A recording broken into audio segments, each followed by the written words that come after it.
لوگ کہتے ہیں کہ الو آ گیا اور جہاں الو ہوتا ہے وہاں اجاڑ ہوتا ہے.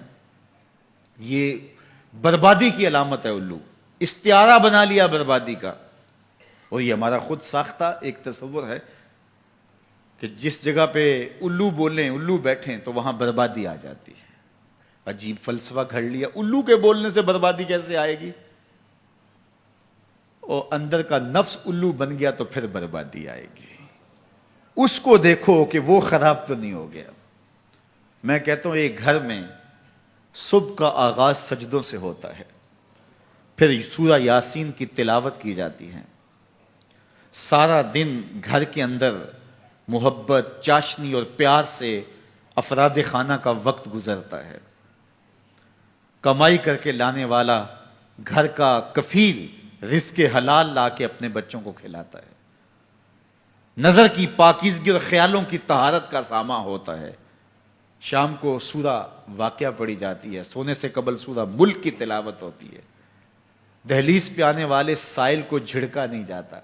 مہمان کی عزت کی جاتی ہے، تکریم دی جاتی ہے. گھر کو صاف ستھرا رکھا جاتا ہے. قرآن کی تلاوت کی مہک پھیلی ہوتی ہے گھر میں. گھر کے اندر درخت پر 100 الو بھی بیٹھ جائیں اس گھر میں بربادی نہیں آئے گی. اور ایک گھر میں اللہ کے حکموں کو توڑا جاتا ہے. افراد خانہ ایک دوسرے کو گالم گلوچ کرتے ہیں. قرآن کبھی کھول کے کسی نے نہیں دیکھا. سجدے کی کسی کو توفیق نہیں ہوئی تو گھر کے اندر جو مرضی رکھ لیں برکت نہیں ہوگی.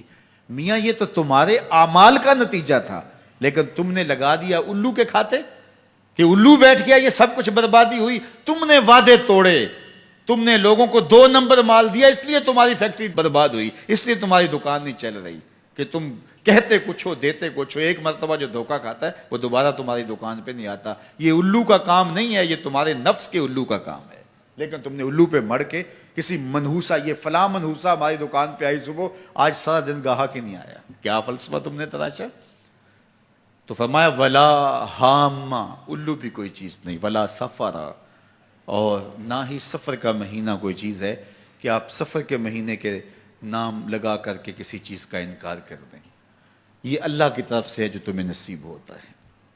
وَإِن يَمْسَسْكَ اللَّهُ بِضُرٍّ فَلَا كَاشِفَ لَهُ إِلَّا هُوَ.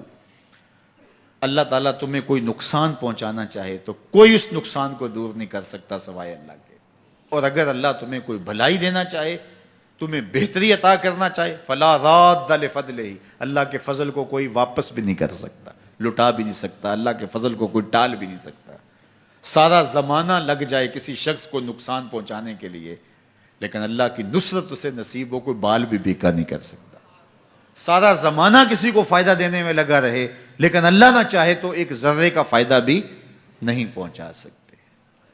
ایسا ہوتا ہے نا کہ مریض بہت دولت مند ہے اور اعلیٰ سے اعلیٰ علاج گاہ میں اس کو پہنچا دیا گیا.